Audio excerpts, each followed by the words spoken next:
Hello. Hey, there we go. Still. Good morning. My alarm went off in the middle of the night. At least that's what it felt like.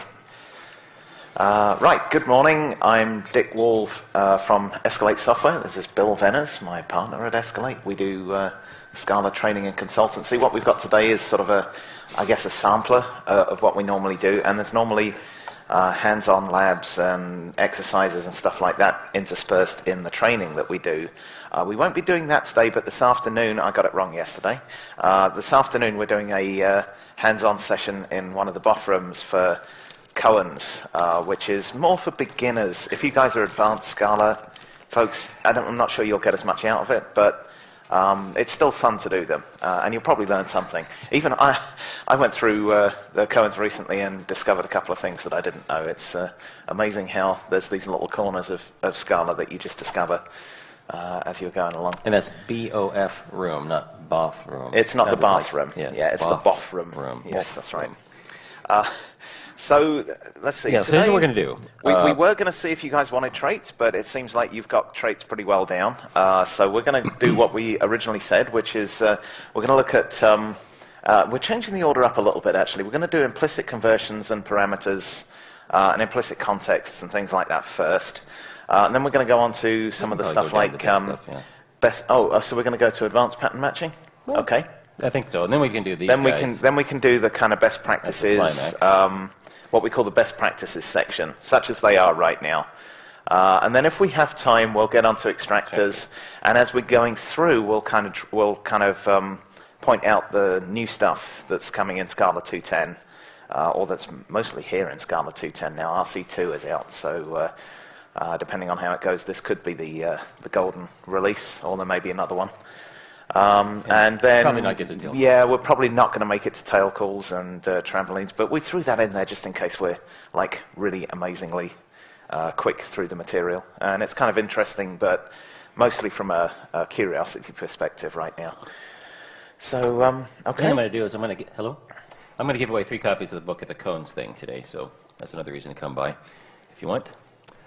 Yeah. All right, so shall we begin? Okay, so let's dive straight in. We're going to be looking at implicits today. There's all sorts of different things. Implicits have actually turned out to be, I think everybody goes through these stages with Scala when they're learning, and the first one is, oh, implicits look dangerous, you can shoot your foot off with those things. And so everybody avoids them. And then everybody discovers that they're kind of useful, and then they appear everywhere in the code for a while. And you end up with total implicit overload, where people make a practice of writing programs that almost write themselves, and then they discover that's probably not such a good idea either, particularly when the compile times go way up. Implicits are one of the reasons that the Scala compiler has such a hard time and takes so long. Is there's an awful lot of work it's doing behind the scenes to try and anticipate your desires through implicits. But then you actually start to settle into a place where you're comfortable with implicits, they make sense, and they are actually extremely useful for a few things. And we'll talk about implicit conversions, which is what most people are familiar with. But actually, as time is going on, what people are discovering more and more is that implicit parameters, and in particular patterns like type class patterns, are really kind of emerging as some of the best ways to use implicits. They're safer, and they're incredibly powerful. The type class concept is something that I think has been mostly developed out of Haskell, the kind of Haskell world. And as we get to it, hopefully it will make sense exactly what is kind of going on there. It is a very, very powerful technique. So anyway, let's see, what's the first slide here? Okay. Let's start with a pretty simple one. This is quite a common thing to want to do. This is a pattern in Scala that Martin Odersky calls Pimp My Java Library, after Pimp My Ride from MTV. The idea is that you're using a Java library. Java doesn't have closures or function literals, at least at the moment. And so the things like swing and stuff like that, all these things that use kind of callback and event handling approaches, they have to do what's known as a single abstract method class, which is where an interface or a class is defined that has an abstract method in it. And what you have to do to use that thing is make a new one of those and fill in the abstract method inline to the anonymous class. And then it calls back into that. And it ends up looking pretty ugly. And you can do it in Scala. Even doing that pattern in Scala is a little cleaner because you lose some of the semicolons and stuff like that. But here's basically what you do. This is the hard way of adding an event handler to a button. You create the button, you do an add action listener, and then you create the new action listener, and you define inline the overridden action performed method. In this case, because it's abstract, you don't actually have to put the override keyword. I didn't specify that yesterday. It's optional, but it's not wrong to put override on this one. But most people leave it out because less typing is better. When there's no ambiguity, the compiler doesn't bust you on, hey, this is overridden. That's finger typing. That's finger typing, right. So yeah, this is where we really want to go with this. We want to be able to use closures, function literals, in Scala to do what we're trying to do. Much more streamlined. So what we have instead is we just want to say button.addActionListener. That's the same method on button, the same Java method, part of the same API, but we want to hand it our function literal instead of having to create one of those inner classes and override the abstract method. So how do we get there, Bill? Let's see. Well, the first thing we can do is we can write an adapter. Okay? We want to take in one of these closures and we want to turn it into one of those, what is it? The action listener class. So what we do is we have a method that takes a function from action event to unit. Unit is like void.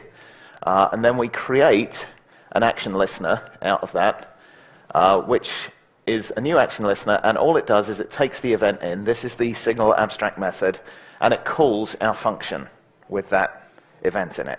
So really simple, right? We've just taken the closure and we've wrapped it in the anonymous inner class that you need to use this thing.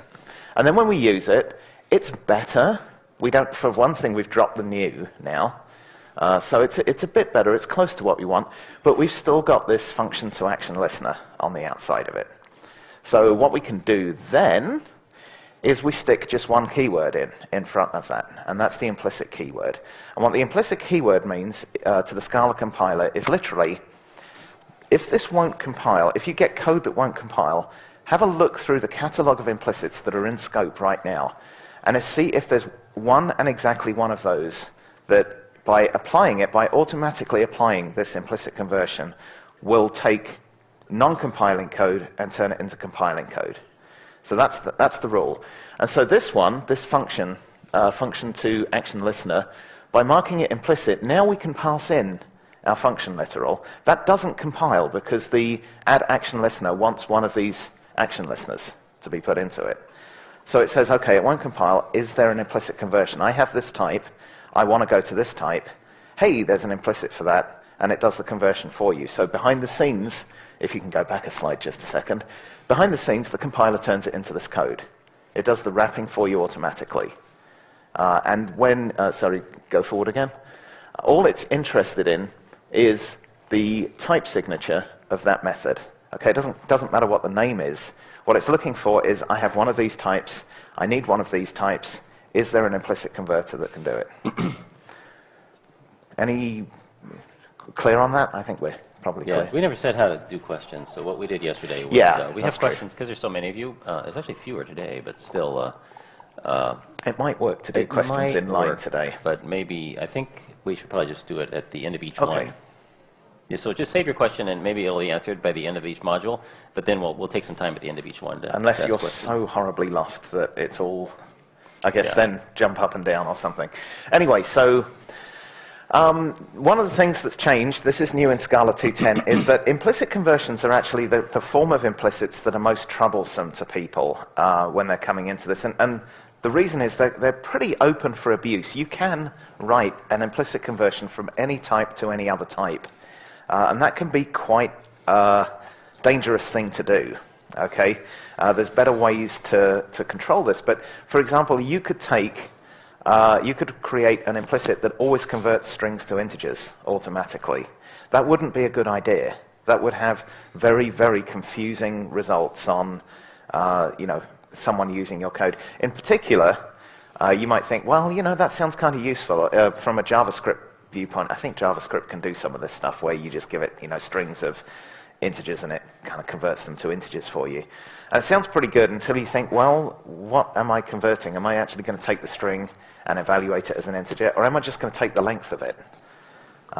And somebody reading your code is going to be like, what the hell is this doing? So it's a fairly dangerous feature, I think, when misused. And so as a result, in Scala 2.10, this feature has been not really deprecated, but moved into a category of features that you now have to import. I don't think they'll ever take this away, because it is too useful for library developers. And taking features away from library developers is just going to upset your library developers. But they are moving it into something that is, you have to invite it in now. So that's where in Scala 2.10 you actually want to say import or Scala-feature, and it tells you the features. It says, warning, implicit conversion should be enabled by making the implicit value language.implicit conversions visible. And in future versions of Scala, this won't be a warning anymore. This will actually be a compile error if you don't enable that, if you don't import that feature. Okay. Oh, is there more? Oh, yeah. So, yeah, this is how you do it. You can import the... this is all of the features. Okay, so this is... sorry, I didn't see that you'd switched the slides. Let me move over here so I can see it.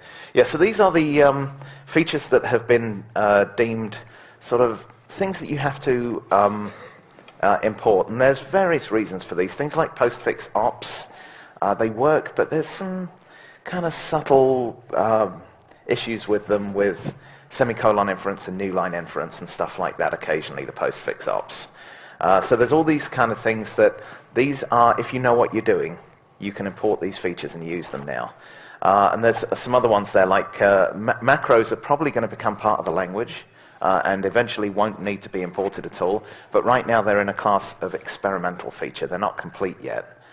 So if you want to use them, you can, but you import them from languagefeature.experimental.macros.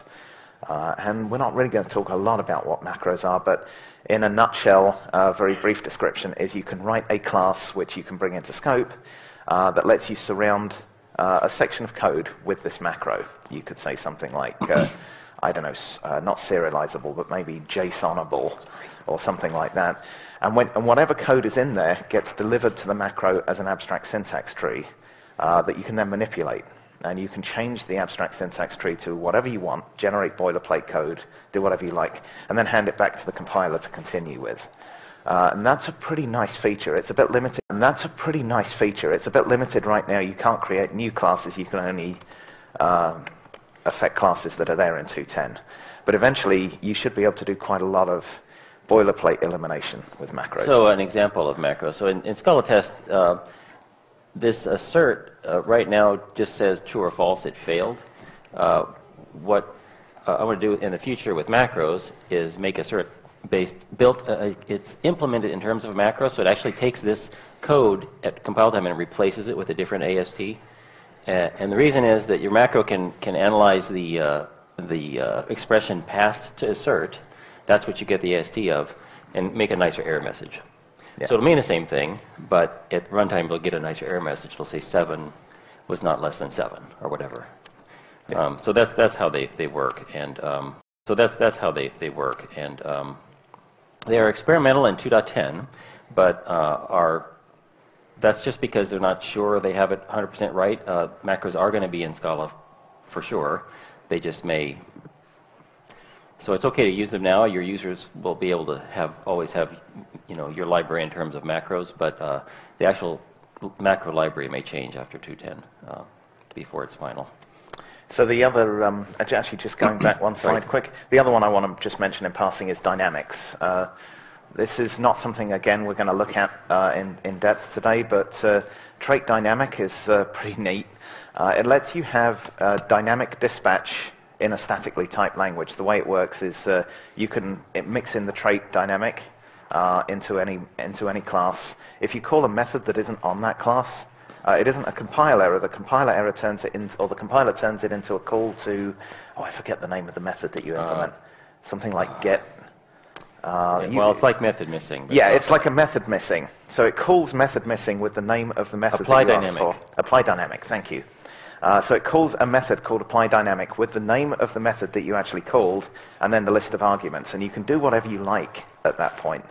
So it actually brings kind of dynamic dispatch into Scala. It's a pretty interesting concept to anybody who's worked with Ruby and maybe seen things like active record and how that connects to a database. You could, in theory, do the same thing in Scala. And it's primarily intended for interacting with other dynamic languages like Clojure, so you can call them in more easily, but you can use it for whatever you want to. Yeah. You could do something like active record in Scala now, if you want to do. Okay, so implicits, a lot of people, like I said, when they first come across implicits, they kind of use it as a stick to beat Scala with as being far too dangerous for mere mortals to have.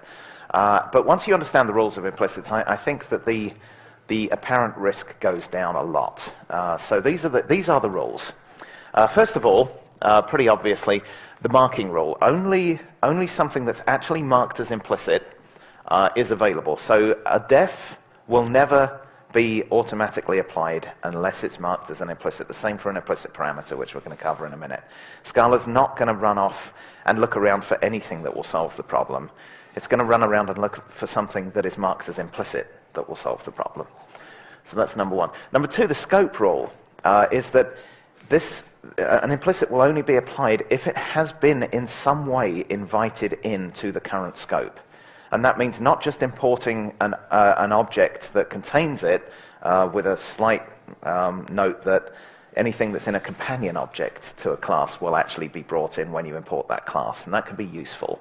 But anything from another object, just inside of an object, that won't be available in scope. You actually have to import that implicit from inside that object. So you would have to say import convenient functions dot underscore if you have implicits in there that you want available in scope. Just importing convenience functions object is not enough. Okay? Like I said, one of the exceptions to that is companion object for convenience.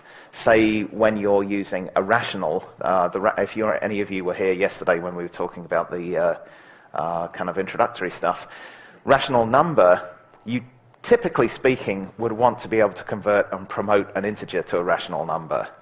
If you put the implicit conversion into the companion object, when you import rational number, that implicit comes into scope. So that's kind of a natural place to put it, that it's always available when you import that class. But that's... Oh, go ahead. Sorry, but that's kind of the basic rule, is it must be invited in some way. And just as a best practice, I think it's usually good to have users invite implicits in. Yeah. So either they have to import them or they have to mix in a trait that brings it in.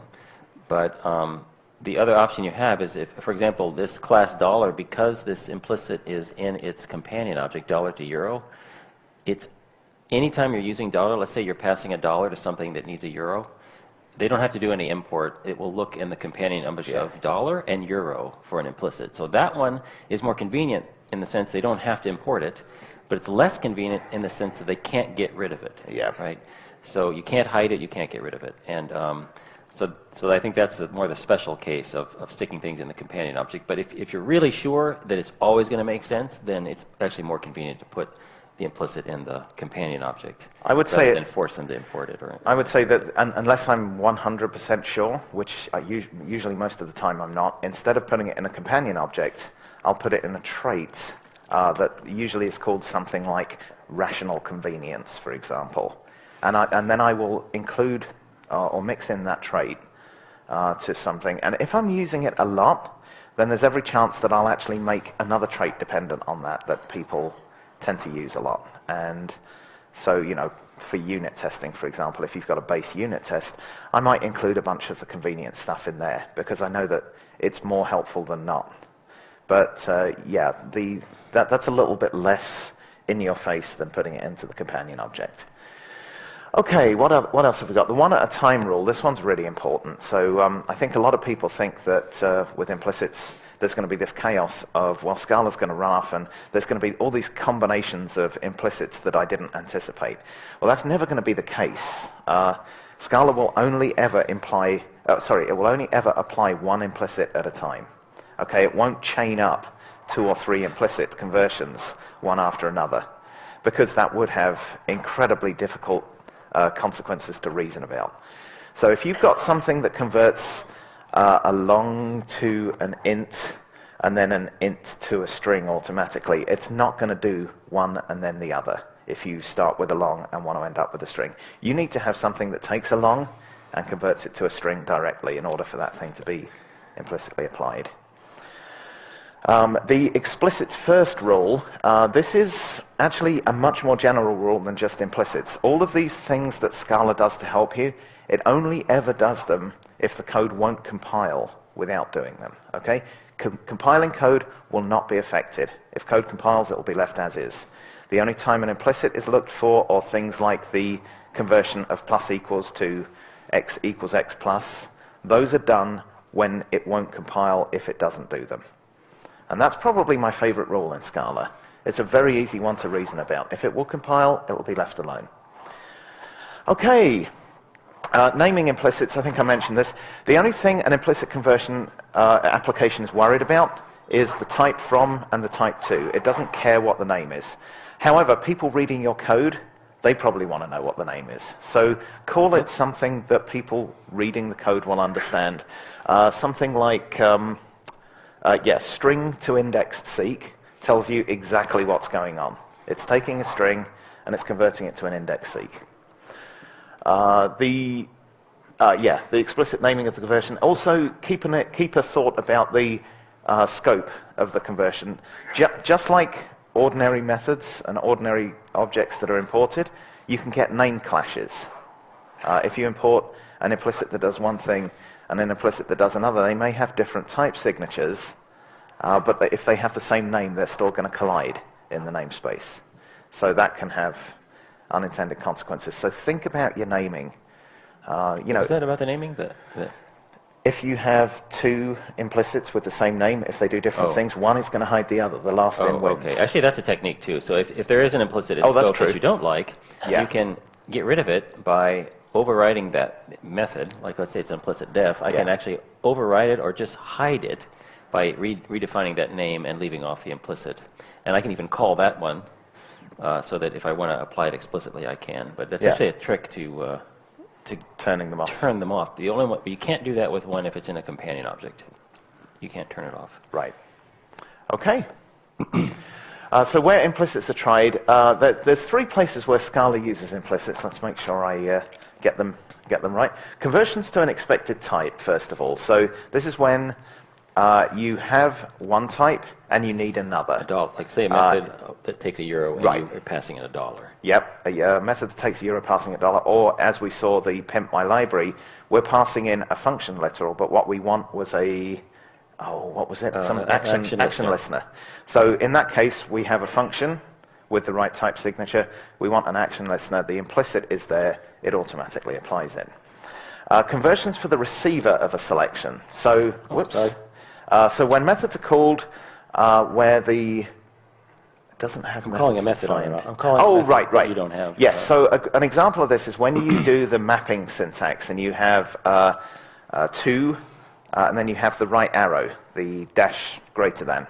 That dash greater than, that method doesn't exist on strings or on anything. But there's an implicit conversion that makes anything have that. Okay, it wraps it into something that has that, and then it turns it into a tuple 2 of whatever that thing is and whatever the thing following the arrow is. So that's when the receiver of a method doesn't accept that. And this is how extension methods are achieved in Scala, is you call a method that's not there, it looks around for an implicit that has that method there. So yeah, there's an example. Yeah, what it does is assoc is what it's called. That's what it's actually applying. That guy actually has the... Yeah. I mean, if I even say .tab here, it will... why isn't that working? You probably Maybe I spelled it wrong. Let's find out. Arrow, thank you. 77. 77, yeah. Yeah, that's right. Yeah. This is the implicit method from predef that's being applied here. Yes, we didn't talk about that, but Scala has 3 things that source files, unless you ask otherwise, all source files get java.lang imported, just like Java does automatically. They get Scala, it's just Scala imported. And then there's also a predef object. And anything that's in the predef object gets imported, and that contains implicits. Like that one, any2arrow assoc. Yeah. So that's why I can just say any2arrow assoc. It's imported implicitly. It's imported by default. Another thing worth mentioning here is that things like conversions from ints to longs and ints to doubles, they're not done as part of a language rule. They're implicit conversions that are defined in predef in Scala. It's another special rule that's given way to a more general mechanism. So any conversion of a type to a wider type is done through implicit conversions in Scala. Okay. Okay. The third case, and this is the one that I think is starting to become more and more interesting, is implicit parameters.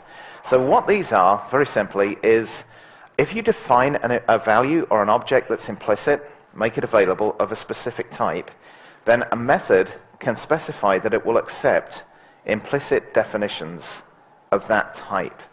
And if there's one in scope, and you call that method and you leave that parameter off, it can look around for, I didn't say val. Var, yeah. I didn't say var then, but joke yesterday where every time we said var, an alarm seemed to go off. So that's actually a good habit to get into. Set an alarm so that if you say var, an alarm goes off and it discourages you from doing it. But anyway, so the implicit parameters are, if something is marked as implicit and it's the right type, and a method is marked with an implicit parameter of that type, you don't have to specify that parameter. The compiler will fill it in for you. And when I first started with implicits, I got implicit conversions immediately. I didn't understand the subtlety or the power of implicit parameters. I thought, oh, they're kind of neat. But it was only when things like configuration, ubiquitous configuration that you always pass around, or patterns like type classes emerged, that I was suddenly struck by how powerful they actually are. So let's take a look at an implicit parameter. Okay, we talk about that later in here too. Okay, okay. So this is multiple conversions. Yeah. Well, I mean, we could do. Oh, we're going to right. talk about this later. Yes. So that's the other one we didn't talk about is ambiguity. The last rule of Scala implicits that make them safe is if there's two implicits that could apply, and Scala doesn't know which one to apply, it won't apply either of them. It doesn't just randomly choose one. It gives you a compile error. So yeah, can you go on one? Sure. So here's an example where we've got an int to range and an int to digits. They're different conversions, but they both take an int and they both convert it to a sequence. Okay? One of them creates a range, which is a sequence. The other one creates a list of characters.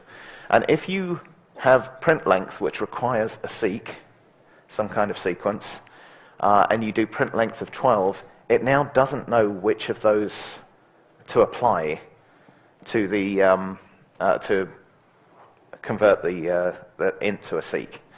So given that there's two that it could apply, it actually gives you a compile error and says that implicit conversions are available, but they're not used because they're ambiguous.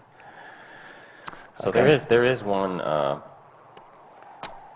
special case where two different implicits can be in scope, and it will pick one, and that is if one implicit is in a supertype of another.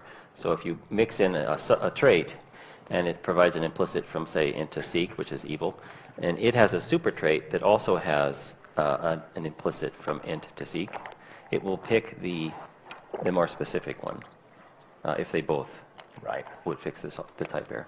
These sound like a lot of rules, but in practice, there's a common sense rule that you can apply to all of these, which is if you consider the implicits that are in scope right now, if you can clearly understand, if you can clearly see one implicit that works, that is clearly more suitable type-wise than the other one, the chances are Scala compiler is going to agree with you, and that's the one it's going to use.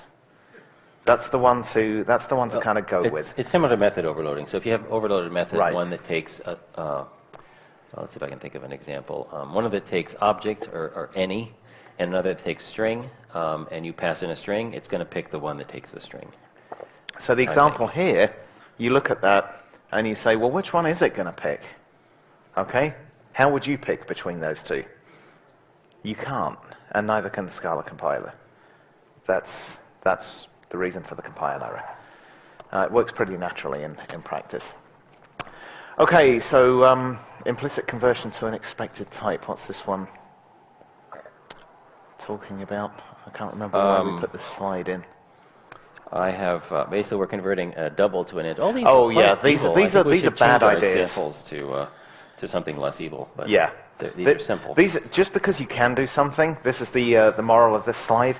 Doesn't necessarily mean that it's a good idea. You can provide an implicit conversion from a double to an int, which automatically truncates the int.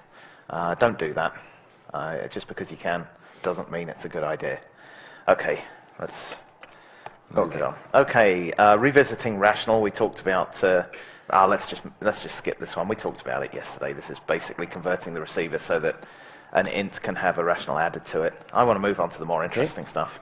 Simulating new syntax. We've talked about this a little bit, but this is where you can just add methods onto classes, kind of make extension methods. I don't know that we need to say a lot more about that, do we? Well, how many people were here yesterday? They probably weren't, because this is a different crowd, or some of you were. Oh, okay, maybe we should then. Yeah. Okay. So the idea here is that with the arrow, the right arrow on maps, the map syntax, what a right arrow does is actually takes the thing on the left side of it and the thing on the right side of it and makes a tuple 2 out of them.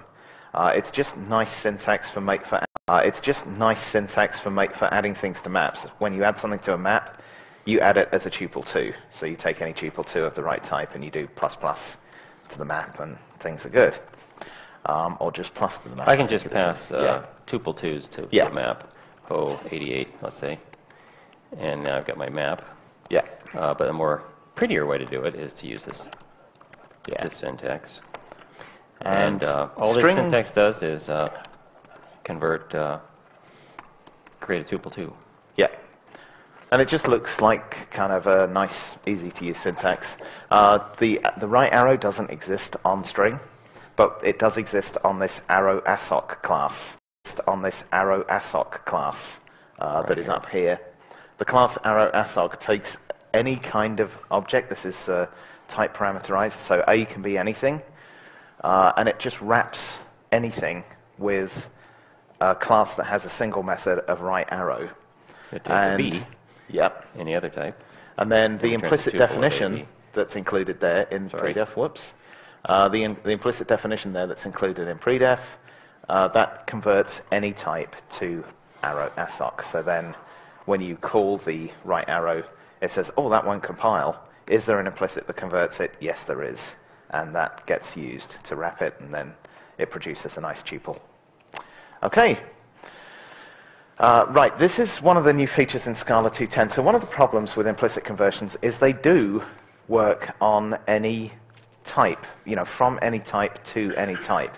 So you can do something evil, like convert a double to an int. Okay?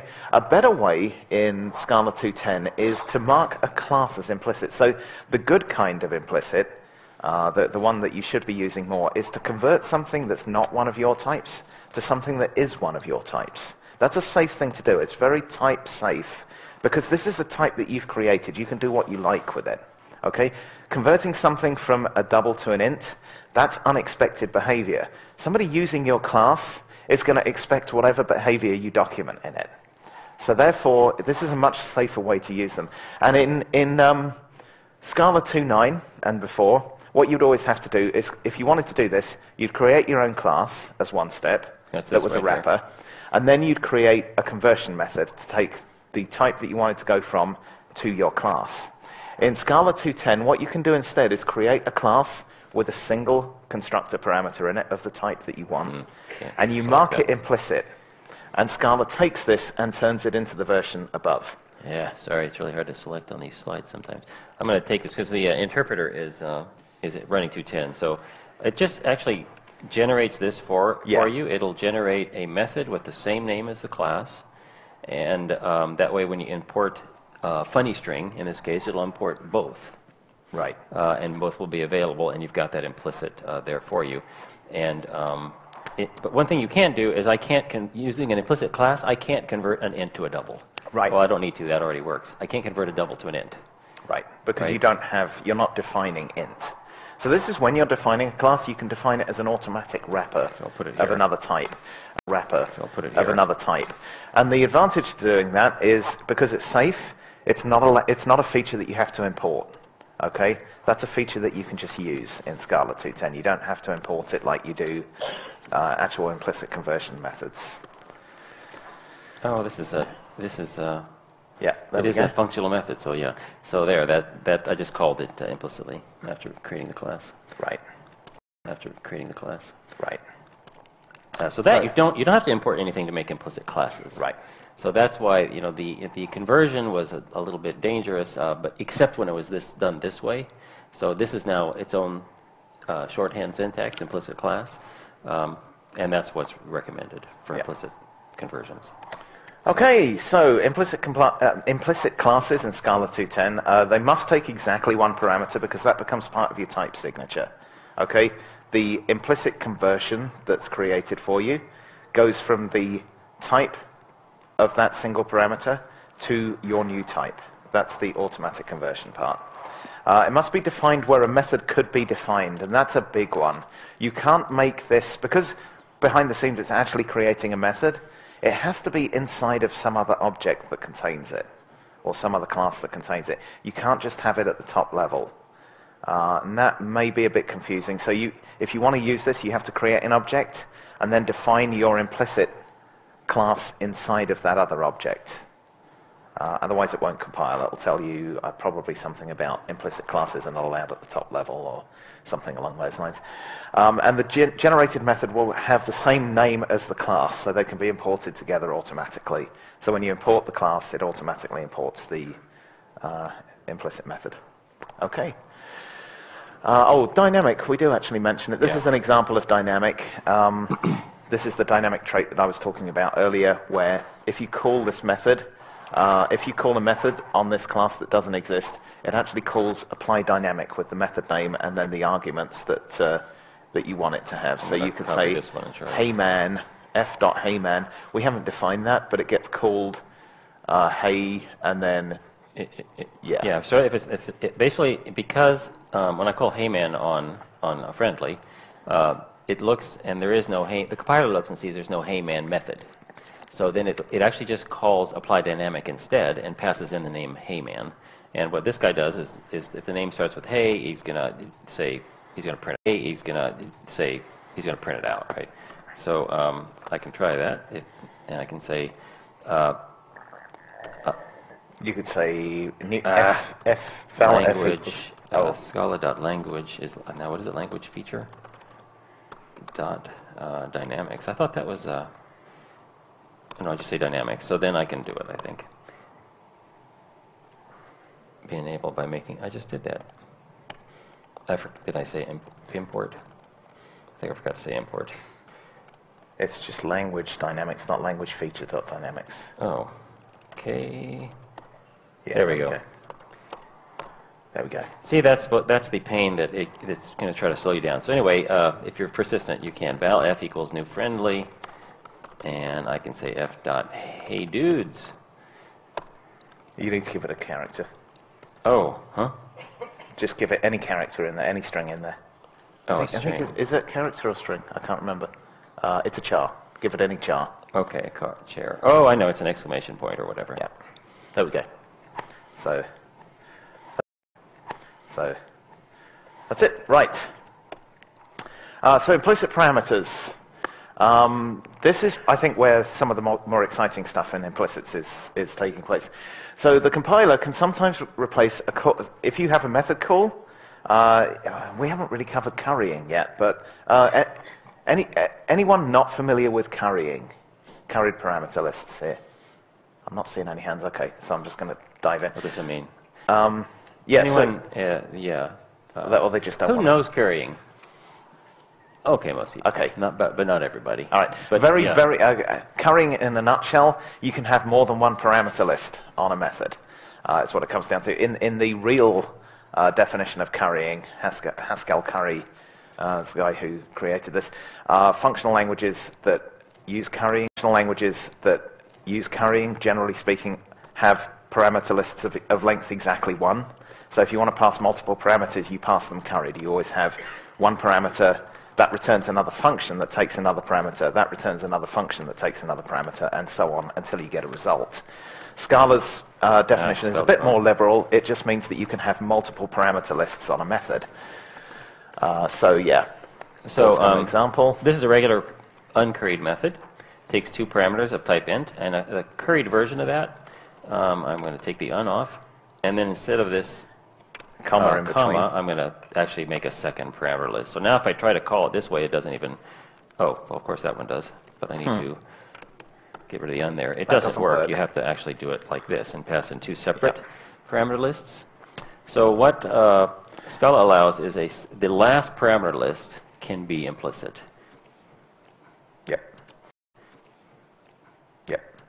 So, implicit parameters, when you've got a method, let's say we've got some method that actually has two parameter lists, or more than one parameter list, the final parameter list, this is the rule, the final parameter list in any method, and it can be the first one if there's only one, or if there's 10 of them, it's got to be the 10th one, can be marked as implicit with a keyword. Okay, and that means that whole parameter list can be filled in with implicits. It can have 5 things in it, and if all 5 of them are available implicitly, it can be applied implicitly. You don't have to specify it. So here's an example. So what I did is I took this curried one, and all you did is add the implicit keyword here. Right. And that is very evil. So I'm now creating an evil one, the evil one, the supreme evil being. So now I can still do this, right? But if I leave off that last one, the compiler will fill it in with the evil one. Yeah. And I get 2. And that's what implicit parameters are. It's filling in the last list of parameters. Yeah. And it's always going to be the last one. It's always going to be marked as implicit. The other rules are if you've got more than one parameter in there, all of them have to be satisfied before any of them will be filled in. Okay? If any of them are missing, it's not going to do it. It's quite strict on the rules. But if you've got implicit definitions for all of the things in there, it'll put it in there for you. The compiler will fill that in. So one of the ways that I also, when I first heard about implicits, implicit conversions made sense to me, but implicit parameters did not as much. And one of the things that I think helped it make sense to me was there's this thread local concept in Java. So it's used for things to get rid of boilerplate, like let's say a session in a database or a database connection. The functional way to sort of get at that is to pass it in. And then you got to pass it everywhere, and it's just boilerplate. So what they do instead is they stick it in the thread local, and then it's kind of invisibly passed in, right? So it's the same kind of thing. You can just kind of invisibly pass stuff around. So for example, in Subcut, you pass around a binding module. Yeah. So I have a dependency injection solution that I wrote a little while back because I wanted something as simple as it could possibly be to do kind of solve the problems that you normally face with dependency injection. And the simplest thing that can possibly work if you kind of follow the rules through is to start with you just pass down like a database that you want to use into a system. So you pass it all the way down. As soon as you get above 1 or 2 things, you start to say, well, this is a nuisance. I'll just put all of the things into one object that I need. And then I can configure that one object, and then I pass that around everywhere in the system. So pretty soon, you end up with some configuration getting passed down through everything in a system. That is a perfect example of where to use an implicit parameter. If something is ubiquitous to the point of annoyance, make it implicit and use an implicit parameter, and then the compiler fills it in for you. So then the configuration gets applied automatically. It makes for nice, clean stuff. And then the final part I did was wrote a compiler plugin so that even the implicit parameter that you use gets automatically created if you extend a particular trait. So you can make something auto-injectable, and it fills in that implicit parameter in the definition. And then the whole thing is kind of invisible, and it's taken care of by the compiler for you. So this is a kind of simpler example of that, but preferred prompt, we create, something I didn't mention is that implicit parameters are best used, just like implicit conversions. Implicit parameters are best served as a specific type that you create. Don't just make an integer or a string implicit, that's bad. Make a preferred prompt type. Yeah. That's very unique to you. No one else It's very unique to you. No one else is going to have a preferred prompt that's going to be implicitly in scope. So you know you're not going to get any kind of confusion of somebody else accidentally defining one of these things and using it. So that's a really important thing to do. Don't make a general class or a general type implicit. Make your own type to wrap it and make that implicit. So yeah, here's an example. Bob's prompt is defined implicitly. Actually, you haven't yet, have you? You've just made a val. So right now, we can call greeter.greet, and we give it Bob's prompt. If you just try greeter.greet without Bob's prompt right now, we get a compile error. It says it could not find an implicit value for parameter prompt preferred prompt. If you now make that implicit, then hello, then you can then get the preferred prompt. It fills in this last piece. It fills it in for you. Piece, yeah. Yeah. One more thing, if you've got time, while I'm talking about the next bit, stick a implicit not found annotation on there. This is a... do I have to import that? I don't know where that is. Yeah, well, if you can get it working. I'll talk about it anyway. So one of the things that's really nice to do when you define your own implicit values is when you create one of these types that's going to be marked implicit, like the Bob's prompt, not the Bob's prompt, the preferred prompt, anything that you think is going to be defined as implicit, no. You can make an implicit not found annotation, and then you can put a custom message in there that can refer to the type. And that shows up as a custom compile error. It's extremely useful. Instead of just saying there's no preferred prompt in scope, you can say something like, preferred prompt isn't defined. You might want to include one of these traits in your class when you do it, and those could be the traits that define those things. And that's much more helpful to somebody using your API than just not found. So you can use it to provide real value, and that's one of my favorite annotations right now is implicit not found. So don't worry if it's... That'll help. I think you actually need it on preferred. You need it on the definition of preferred prompt rather than on the preferred prompt rather than on the definition. Well, anyway, let's keep going. Yeah, let's keep moving. John Schurett's blog has an explanation of how to do it, and it's just to give a better error message. Absolutely brilliant. This really nice annotation. I wish there were a way to do it on implicit conversions as well. That implicit not found. I want one for implicit conversions too. We can just mention this. We don't have to demo it, but there's an example of an implicit parameter list where there's more than one. Right. So you can have as many as you want in that last. It has to be in the last curried parameter list, but you can have as many as you want. Oh yeah, and another common mistake is to mark everything as implicit. The implicit keyword goes at the beginning of that parameter list, and there's only one of them ever. It applies to the whole list. So you do an implicit, and that makes the whole parameter list implicit. Okay. Supplying multiple, good style. That was just the same one. That's the same one. Good style for implicits is use a specific type that you control. Don't make a string implicit. Make a preferred prompt or a web service URL or something like that. Make a type that you own implicit. Much less likely to cause surprise. A lot of times you just actually make a type just for that purpose. Right. And you'll see this in the Scala libraries. So, for example, ordered of T, ordered of some type, that is an implicit versus a function that takes two things of type T and returns a Boolean. That second one could be anything. Okay, it could be any predicate that takes two of the same type and returns a Boolean. The first one, in the name, you can kind of tell that this is going to order these things. It's going to make one ordered, it's going to return something that says this one's bigger than that one. Yep. Okay. Okay, so very quickly we'll look at this, and I'm going to move past this fairly quick because this is actually the deprecated way of doing this now. In Scala 2.10, well, 2.9 onwards, and 2.10 certainly, this has been replaced by implicit context. But if you look at something that uses upper bounds, we haven't covered upper bounds because that's normally something we'd have covered in the class by now.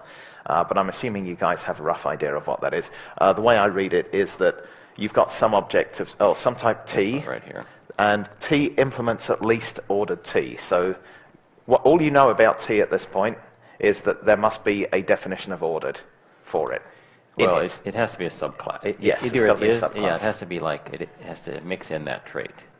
So right. It's an is-a question. T is a ordered of T. Yeah. And so here what we can do is we can make a max list. So it selects the maximum from a list. And because we know it's ordered, we can do this. greater this than. is defined in order. Yeah. Oh, dang it, sorry, it's hard to so things. yeah, you can do Greater x than. greater than, because ordered defines that. Okay, so what if we want to do this with something that doesn't actually implement ordered t? Next. Well, so one of the things we can do is we can allow an implicit parameter that gives us something that converts t to an ordered t. So we need a function in scope that takes a t and turns it into an ordered t. So now, if we've got an int, okay, an int doesn't actually define ordered t in itself, but we can instead have an implicit that takes t and turns it into something that can be ordered. And that's our function. So that's an implicit parameter on this. And then when we have that implicit orderer, we can use it to get the orderer, or to call another recursive call of the max list. And we can also take x and we can wrap it with the implicit orderer. So now we can do what we need to do. We've kind of turned this thing into an implicit. Yeah, because after you wrap it with the order, then it does have a greater than method you can call. But the thing is, right, this is implicit. It's actually marked with an implicit keyword up there. So we actually don't need to wrap it ourselves. The compiler will do that for us. And likewise, because it's marked as an implicit up there, when we recursively call this method, it's implicitly in scope, so we don't need to do that either. So we can get rid of both of those. And now we have code that looks very similar to what was there before. You can still call max list. We don't supply the parameter because it's available. And we can just say if x is greater than, and because of the rules of implicits, we know that the compiler's not going to compile that, but it's going to look for an implicit that will do it. It says there is one, it'll wrap it automatically. So now what we've got is, we've got the same code as before, but we've got an implicit orderer at the top there. And we call it, we give it a name, but we never use that name. And Scala doesn't make you do that, pretty much ever. If there's something that you don't need the name for, it lets you anonymize it. So the final part is what we call a view bounds. That's right, isn't it? Yep, view bound? Yeah. I don't use them very much anymore, so I've forgotten the name. But a view bound is just basically a less than with a %, and it means this type may be treated as something like that. In other words, this type has a implicit function or implicit conversion defined that lets it be treated as one of those things. And because we don't need the name, that's all we need. And the nice thing about this is that compared to the original code, the only difference is that the upper bounds that was there before, the less than colon, becomes a less than %. And it does the same thing as before, but it's more general. It gives you the implicits. Like I said, though, the problem is this is actually the old way of doing it now. So if we go to the next one, this is actually how this is done now, and this is much safer. The previous one required an implicit conversion, and as we know, implicit conversions are starting to be not exactly deprecated, but moved into an advanced language features thing. But something to replace it is implicit context. And what an implicit context is it means that there needs to be something, an implicit parameter defined in scope, that is ordering for one of these types. Okay? It's different from a conversion in that instead of a conversion, what we actually need is an instance of something that has a definition of ordering for that type in it. And that's known as a type class. There'll be a clearer example in a minute, but this is how it's used in this is how something like max is actually defined in the Scala libraries now. What it says is this is just shorthand. Is there a previous slide for this? No, but I was going to. Okay, we need an extra slide in there to show that was actually the shorthand version of it. Right. What it would be for is def max list t. And then it takes elements, list of t. Right. So the longer form is the implicit that I need, which I don't have a name for it. You but put it like yeah, some you name, put some name, colon. You need an implicit at the beginning of that. Of t. I need implicit, that's true. You need an implicit at the beginning of that. And what this means is that we now need an implicit parameter in scope that actually defines ordering for that t. Okay, so something has to have been made for that type. that defines the ordering, and it has to be available implicitly in scope. Okay, so and that's known as a type class because it's a class that takes another type. It's a bit like a... what was the analogy I used for somebody that was quite a good one, but it's gone from my brain right now. It's gone. Okay, well, I may remember it in a minute. Yeah. It was really good, though. It was a really good analogy, but it has just vaporized. So blame it on the jet lag. This is shorthand for the one above it. So when you see T : ordering, that means that the thing in scope has to be an ordering of T, right? That's called a type class. And the difference between the context bounds was what you had was an implicit conversion from T to ordering of T, Yeah. and that looked like And implicit conversions are being that looked like marginalized or moved off to the side as something that's potentially dangerous. So this is a better way to do it, is to use a type class. Yeah, the type class, you don't have to convert anything. It's just, you make a class in scope called ordering of T, and then it just gets passed in. You don't have to keep converting things. Right.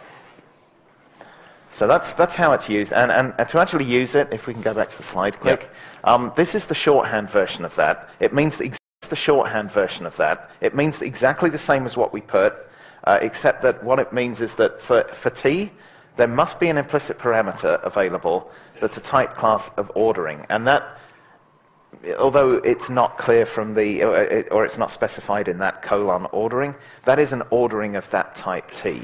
It applies to that type. So what it's basically saying is, for T, there must be an ordering of that type.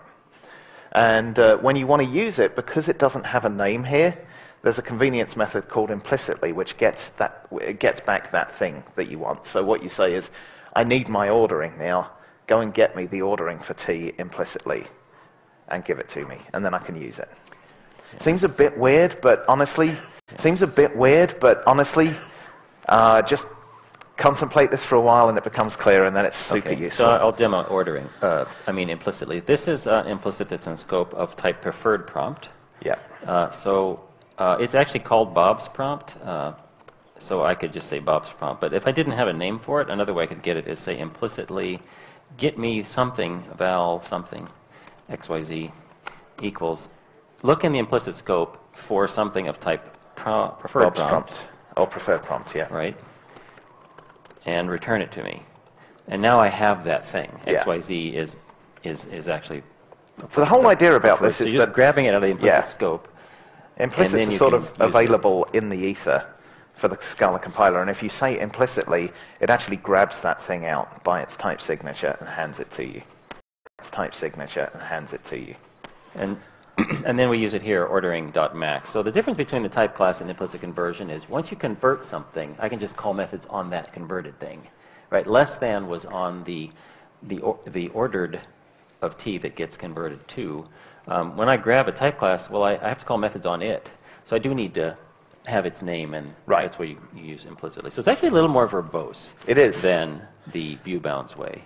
But it's also incredibly flexible and powerful and safer than the implicit conversions. So what's the next slide? I think we've got an example. Okay, so here's an example of actually using, or an area where it's a very simple example. I'm not expecting anybody to do this, but it's more about what you can do than what we're actually doing in this case.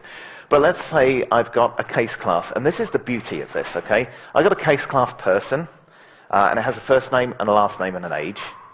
And there's nothing else special about person. It's just a case class. It exists off as some purely domain object that's useful for, value class or whatever. It's just a neat way of representing the data. I want to be able to call a method that reverses that somehow. And person itself does not know how to reverse itself.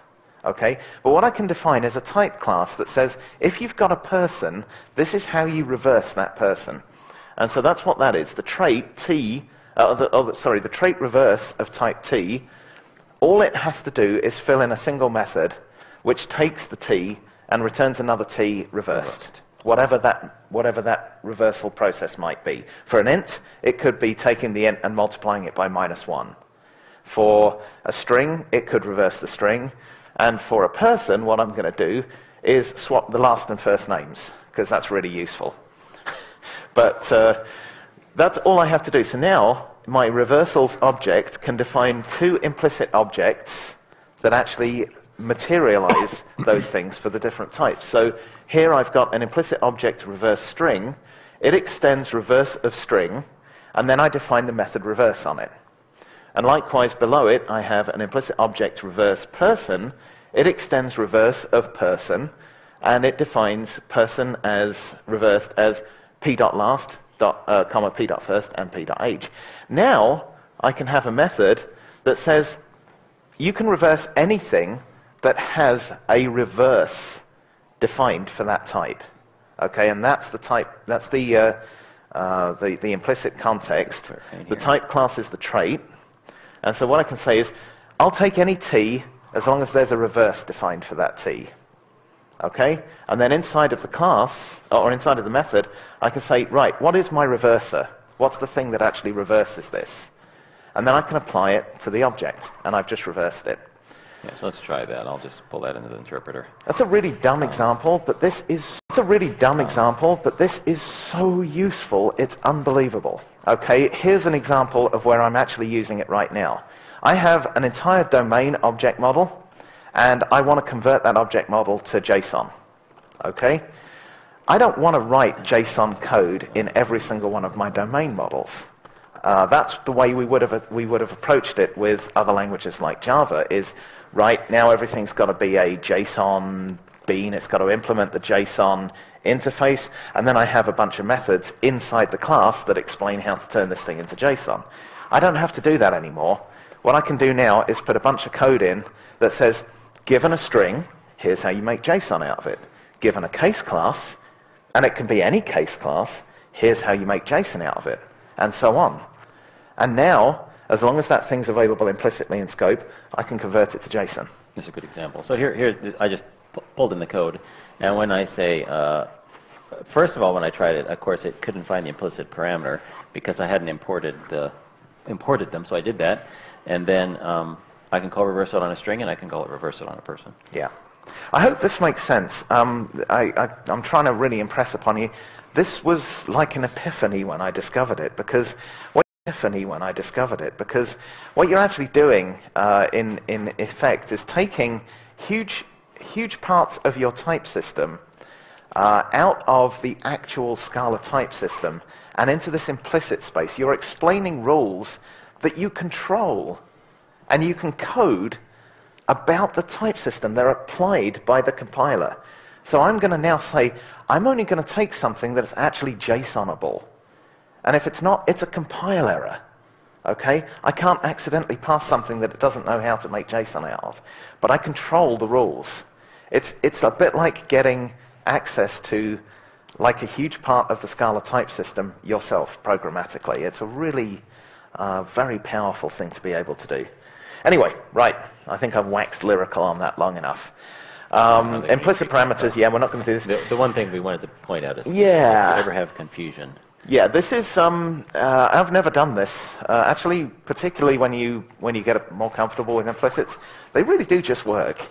I know people in Scala tend to say, oh, it's all wonderful and unicorns and rainbows and all that sort of thing. But honestly, I've never had to do this. It does just work. But anyway, this is, if you really want to see what's going on behind the scenes, because there is no magic here. There is no magic. There is no fairy dust and unicorns. It's a lot of work by the Scala compiler. And I think in 2.10, the Scala compiler now has actually 29 different phases that it goes through to turn Scala code into bytecode. Many of those phases are kind of desugaring the syntax and turning them into something that is, Java compliant. And if you want to see what it's doing, you can actually stop the Scala compiler at any stage of those 29 stages and dump out the abstract syntax tree as it looks at that point. So you can see the magic, you can see what's going on. And so here's an example of stopping it after the typer phase, which is where most of the implicits are resolved and turned into explicits. And this is what it ends up. For example, this enjoy here, this method right here, it's implicitly adding a parameter, and you can see what it was applying. Right. So if you're confused, you think it's applying something and it isn't or whatever, you can This is a technique that you can use to actually see, well, what is really going on here? you know, something's not working as I expected. I need to see what Scala thinks is going on. Okay. Okay, another way to debug an implicit, and I have used this one recently, I had a situation where an implicit wasn't getting applied that I thought should be. And of course, when an implicit doesn't get applied, okay, it doesn't give you any kind of error message about not applying that implicit, because the Scala compiler says, well, that implicit doesn't apply. I'm not going to try and apply it and figure out what is wrong. So what you do in that situation is you apply it manually. Okay, you want to say, why isn't this automatically getting picked up? There must be something wrong. Take the thing that you think should be used and apply it explicitly. Yeah. And then you'll get a compiler that tells you exactly what's wrong. Chances are you've got your type signature messed up or something like that. And that's a much more practical way of tracking down stuff like that. I should also mention, all of these concerns happen pretty much only to library developers. They don't happen to regular developers using this stuff. If a library developer's done their job, the effect of implicits being there is invisible to a user. That's part of being an API designer. Okay, implicit manifests, probably one of the last things to talk about. There's a special kind of implicit that's available on any type when you define a method or a class that uses it. If you ask for a manifest of a type, that doesn't have to be defined explicitly. It's something the Scala compiler will fill in for you automatically. An example of where these are used is in Java APIs. If you need the type of something at runtime, you tend to pass in a class of that thing. So you'll often see code that says, I want to get the result of a query, and I want it as one of these type of, one of these types. So you pass in the class of that type as a parameter. In Scala, if you pass in an implicit manifest, it gives you something roughly equivalent to that, but the compiler fills it in for you automatically. So that's an implicit manifest. It's very useful. In fact, manifests are very deep. They're not just the class, but if you use a full manifest, it has the class, it has all of the type parameters and their classes all the way down. So you have a full set of type information of what's required. And you can then use that. You can reflectively create one of those instances if you want to. You can pass it on to other methods that need it. Just a tremendous wealth of things that you can do with implicit manifests. Okay. Yep. I think we'll just. Yep. Man, I can talk, can't I? Anyway, that's kind of implicits in a nutshell. Very, very useful feature of Scala. Not dangerous. At least not if you don't make an int that out of a string or an int out of a double or something like bad several like of that. Our examples. Yeah, there's some of our examples. Don't do some of those. But yeah, it's actually a very, very useful feature of Scala. So we should take some questions for 5 minutes. Let's yeah. 5 minutes. Anybody have a question about them? Yes. It's possible in Java to have an undefined amount of parameters by using dot, I believe. Is it also possible in Scala? Yes, so the question is undefined number of parameters, varargs, basically. You use dot dot. In Scala, the same thing is if you do something like names, colon, string, star. It means any number of strings, and it comes in as an array of strings. I think an array is an odd choice. It's always struck me as an odd choice because arrays are mutable, but it's more compatible with what Java does. So I think that's one of the nods to Java compatibility that they made. But yes, you can give it varargs. It has to be the last argument, just like with Java. But yes, that's how you do it, star. So there's an example. Brown shirt behind you, and then we'll come to you. Yeah. What's the difference between implicit parameters and default values for parameters? The difference between implicit parameters. Repeat that question, yeah. Difference between implicit parameters and default parameters. Default parameters are defined when you define the method. Okay? So it's always the default is always going to be the same value. An implicit has to be there, but there's nothing in the method that says anything about what the standard definition is. It means that there is no default definition. There has to be a definition that you supply. It's kind of a subtle difference, but it's, yeah, I think you can see the Yeah, so when I define the difference. def param, I say what Bob is. So it will always be Bob by default. Right. Unless Whereas you if it were an specify something implicit, else. then somebody could change it to something else. Oh, something That's a we good didn't really question. mention, though, that reminds me of is an implicit can always be filled in explicitly if you want to override it.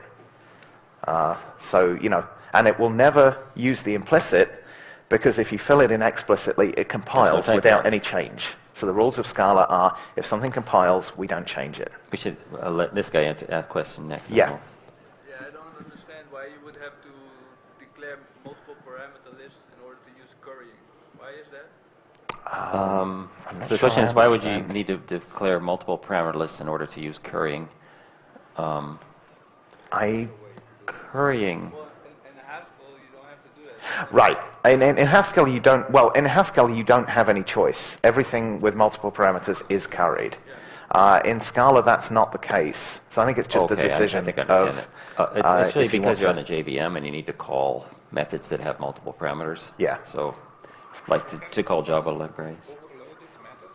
I'm sorry, what was your question? Perhaps. Yeah, I think probably something to do with type signatures and overloading methods is going to be part of it. Also, currying requires that a language be functional, because it has to return a function that takes another parameter. Java itself doesn't do that, so there would be a real impedance mismatch between using Java and Scala together if you didn't have like parameter lists, standard parameter lists. Okay, everybody raise your hand. I want to go all the way back because we can't see back there. Like this guy. You talked about strategies to debug problems with implicits. The problem I have most of the time is when I try a new library, I grab some code from a web page and they omit the import. So I know when the code doesn't compile. I know, well, there's somewhere some implicit that I Yeah. Yeah, that's a great, and in fact, yes, I'll repeat the question. So the question is, when using a library that requires implicits, a lot of the time, the documentation neglects to mention the package that the implicits are in that you need to import from. And are there any strategies to find it? No, other than to give the author of the library a swift kicking by email and say, "Oi, where are the implicits that I need to make this work?" And in fact, I'm guilty of this. I was looking at Subcut last night, and I realized that not once do I say the package that you're supposed to import from. It's so easy to overlook, and it's a mistake, and I will correct it. But the chances are that somebody wants you to use their library. That it needs to be part of the API or the documentation. You can see it if you are willing to dig through Scala doc. But really, you shouldn't have to. That should be information that's up front in the how to use my library. And if it's not there, find a different library. That's a good point. The first time I heard that pain point, but I'll think about. Well, the synchronicity is incredible, because it was last night I was looking through and I'm like, I never tell people what to import. How crazy is that? I just completely overlooked it. So. Okay, maybe is there time for one more here? Somewhere? Did I see a hand over here? No. Yes. Okay, one more. And then we'll move on. About implicit manifests, there can only be one in the parameter list? No, sorry. So the question is, can there only be one implicit manifest in the parameter list? No, you can have as many as you like. And in fact, I've used 2 or 3 in different places. One thing to watch out for, there's an implicit manifest and there's an implicit class manifest. Implicit manifests can be quite heavy because if you've got a deep type hierarchy of things, if you've got an option of list of case classes with other parameterized types inside of them, all of that information is thrown into a bundle by the compiler. It can take a long time. If all you ever need is the class, the top level class, use a class manifest instead, and it will make things faster. So you need to know it's another library designer thing. As a library designer, you have all these tools available. It's your responsibility to know how to use them. If a class manifest will suffice, use it. If you need a full manifest, just be aware that it can be heavy. But it's also very, very useful. And one more thing I want to say, God, we're spending so much time on this, but it's such a great subject. One of the things that I was using manifests a lot alongside my type classes. So I had a lot of definitions of type with a type class, JSON in this case, colon manifest. Okay, so I could get the manifest of it as well. And it occurred to me that, well, the type's not going to change. If I've got a type class the manifest is always going to be the same for that type class. So instead of making the compiler create a manifest every time, I actually took the manifest and put it inside the type class. Okay? And the beauty of that is the type class is usually filled in by a singleton object. You only carry one manifest around. You only make the compiler do that work one time at the beginning. That's an enormous savings in the amount of work that has to be done, and the simplicity of the types improved as well. So that's a really neat little pattern that I discovered, is stick your manifest inside the type class and life is good.